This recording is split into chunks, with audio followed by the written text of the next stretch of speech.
আজ আমি কলকাতায় ফিরে এসেছি। এই একটি বাক্য উচ্চারণ করতে আমার প্রায় 19 বছর লেগেছে। নির্বাসিত মানুষের ক্যালেন্ডারে বছর শুধু সময় নয়, প্রতিটি বছর একটি বন্ধ দরজা, প্রতিটি মাস অপেক্ষা, প্রতিটি দিন নিজের ঠিকানা হারানোর দুঃখ।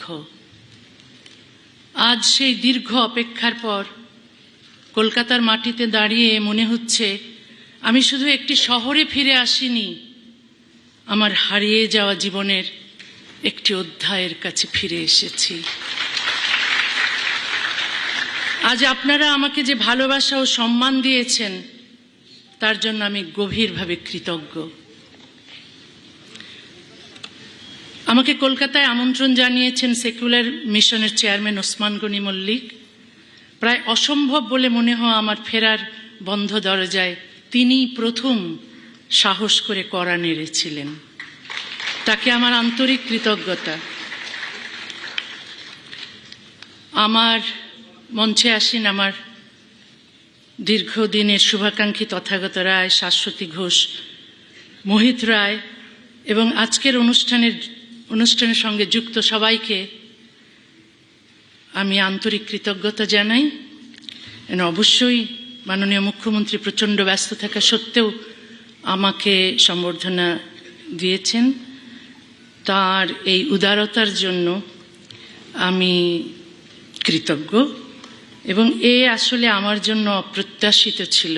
আমি বিস্মিত, মুগ্ধ, অভিভূত। আজ এই আনন্দের দিনে বাংলার দুই মনীষী শিবনারায়ণ রায় এবং অম্লান দত্তকে স্মরণ করছি। তারা আমাকে খুব স্নেহ করতেন। আমাকে পশ্চিমবঙ্গ ছাড়তে হয়েছিল বলে খুব ব্যথিত হয়েছিলেন। আজকের এই প্রত্যাবর্তন দেখলে নিশ্চয়ই খুব আনন্দিত হতেন। একজন লেখককে নিজের ভাষার শহরে আসতে পুলিশের পাহারার প্রয়োজন হওয়াটাই আমাদের সময়ের এক বেদনাদায়ক সত্য। লেখকের জীবন রক্ষা করা শুধু একজন মানুষকে রক্ষা করা নয়, তার কথা বলার অধিকার, ভিন্নমত প্রকাশের অধিকার এবং কলমের স্বাধীনতাকেও রক্ষা করা।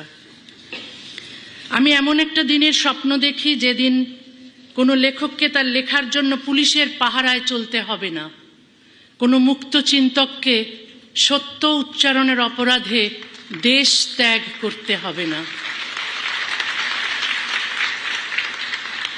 আমার নিরাপত্তার দায়িত্ব নেওয়ার জন্য মাননীয় মুখ্যমন্ত্রী ও পশ্চিমবঙ্গ সরকারের প্রতি আমি আন্তরিকভাবে আবারও কৃতজ্ঞ।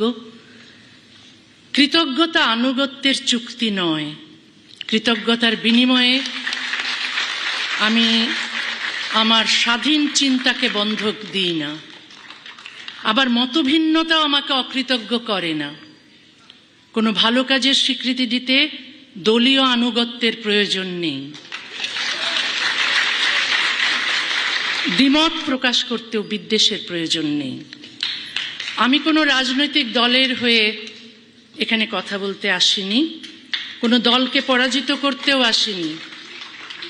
আমি এসেছি নারীর সমান অধিকার, মানবাধিকার, ধর্মনিরপেক্ষতা, যুক্তিবাদ, মুক্ত চিন্তা এবং বাক স্বাধীনতার পক্ষে কথা বলতে।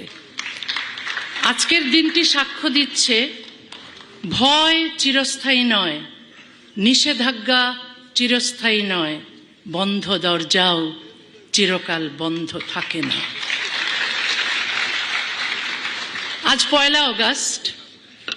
অগাস্ট আমার জন্মের মাস, অগাস্ট আমার নির্বাসনের মাস, আজ থেকে অগাস্ট আমার প্রত্যাবর্তনের মাসও। 1994 সালের 8ই অগাস্ট আমাকে বাংলাদেশ ছাড়তে বাধ্য করেছিল তখনকার সরকার। রাতের অন্ধকারে আমার স্বদেশের দরজা আমার জন্য বন্ধ করে দেওয়া হয়েছিল। তারপর একের পর এক সরকার এসেছে, কিন্তু সেই দরজা আর খোলেনি। আর মাত্র 7 দিন পর আমার নির্বাসনের 32 বছর পূর্ণ হবে। স্বদেশের বাইরে কাটানো সময় এরই মধ্যে স্বদেশে কাটানো সময়কে অতিক্রম করেছে। রাষ্ট্র আমাকে দেশ থেকে সরিয়ে দিয়েছে, কিন্তু আমার ভেতর থেকে দেশকে সরাতে পারেনি। বাংলা ভাষাই আমার বহনযোগ্য স্বদেশ, যে স্বদেশ আমি সঙ্গে করে পৃথিবীর এক প্রান্ত থেকে আরেক প্রান্তে নিয়ে বেরিয়েছি। এক বাংলায় আমার জন্ম, আরেক বাংলায় হারিয়ে যাওয়া ঘর খুঁজে পেয়েছিলাম। শেষ পর্যন্ত একজন বাঙালি লেখকের জন্য দুই বাংলার কোথাও একটি ছোট ঘরও রইল না। ইউরোপ আমাকে নাগরিকত্ব, নিরাপত্তা এবং আশ্রয় দিয়েছে, আমি তার জন্য কৃতজ্ঞ। কিন্তু নাগরিকত্ব আর আপনত্ব এক জিনিস নয়। নিরাপদ বাড়ি পাওয়া যায়, ঘর তৈরি হয় ভাষা, স্মৃতি, সংস্কৃতি এবং মানুষের ভালোবাসায়। পশ্চিমবঙ্গের সঙ্গে সম্পর্ক আমার আজকের নয়। 70-এর দশকে ময়মনসিংহে বসেই কলকাতার সাহিত্য পড়েছি, গান শুনেছি, রেডিওতে নাটক শুনেছি। বাস্তবে দেখার আগেই বই, সুর আর মানুষের কণ্ঠের ভেতর কলকাতাকে আবিষ্কার করেছিলাম। 1978 সালে কিশোর বয়সী সেজুতি নামে একটি কবিতা পত্রিকা সম্পাদনা শুরু করি।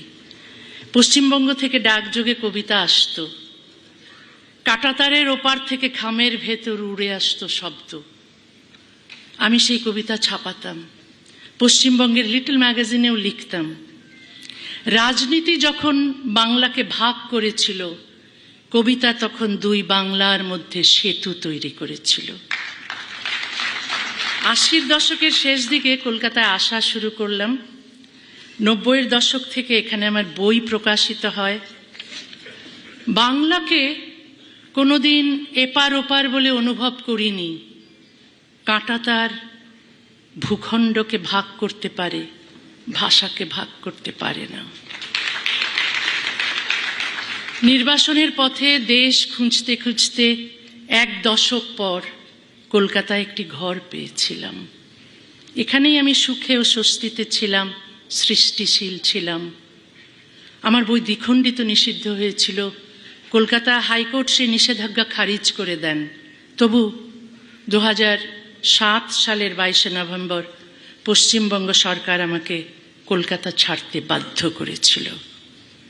আমি কোনো অপরাধ করিনি, কোনো আদালত আমাকে নির্বাসনের সাজা দেয়নি। তবু মৌলবাদীদের হুমকির মূল্য দিতে হলো আমাকে।